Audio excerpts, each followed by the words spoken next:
யோபு கேட்ட கேள்விகளுக்கு இறைவன் நேரடியாக பதில் அளிக்கவில்லை. யோபுவின் கேள்விகளை நிராகரிக்கிறார்.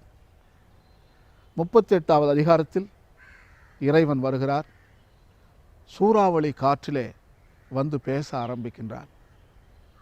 யோபுவை பார்த்து கேள்விகள் கேட்கின்றார். இப்பொழுது கேள்வி கேட்ட நேரம், யோபு கேள்வி கேட்ட நேரம் முடிந்தது. இப்பொழுது இறைவன் கேள்வி கேட்கிறார். யோபு பதில் சொல்ல வேண்டும். 38, 39, 40வது அதிகாரங்கள் முதல் சொற்பொழிவும், இறைவனுடைய முதல் சொற்பொழிவும் 2வது சொற்பொழிவும் அதில் இருக்கின்றன. இறைவன் கேட்ட முதல் கேள்வி, யோபு, நீ மனிதனை மையமாக கொண்ட வேதாந்தங்களையே பேசிக் கொண்டிருக்கிறாய். நான் படைப்பை ஏன் படைத்தேன், எப்பொழுது படைத்தேன்? யோபுவை பார்த்து கேட்கிறார், இந்த பூமிக்கு நான் அடித்தளம் இட்ட போது நீ எங்கே இருந்த யோபு கேட்கிறார். ஏறக்குறைய 450 ஆண்டுகள் கோடி முன்னால் எங்கே இருந்தாய்? என்ன செய்து கொண்டிருந்தாய்? மலைகளை நான் உருவாக்கும் போது நீ எங்கே இருந்தாய்?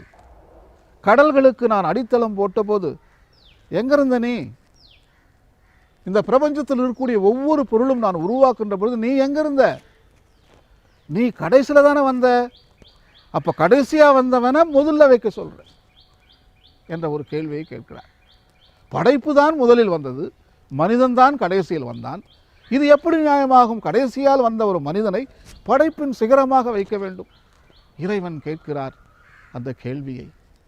இந்த பிரபஞ்சத்தில் இருக்கக்கூடிய எல்லா இலக்கங்களையும், எப்படி இந்த பிரபஞ்சம் இயங்குகின்றது, இதில் இருக்கக்கூடிய விஞ்ஞான உண்மைகளை இறைவன் யோபுக்கு எடுத்து சொல்லுகிறார். அவர் சொல்வது, பிரபஞ்சம் மனிதனுக்காக அல்ல, படைத்தான் மனுவை படைப்பிற்காக. இப்பேற்பட்ட வேதாந்தங்கள் அல்ல, மனிதன்தான் படைப்புக்காக படைக்கப்பட்டிருக்கிறார். மனிதன் தான் ஒரு லிங்க், அதில் வந்து சேர வேண்டும். இறைவன் அவனுக்கு மறைமுகமாக என்ன சொல்லுகிறார் என்றால், யோபுவே, நீ இயற்கையோடு இணையவில்லை, மனிதன்தான் என்று தனியாக நீ பிரிந்து சென்று விட்டாய். ஆந்த்ரோபோசென்ட்ரிசம்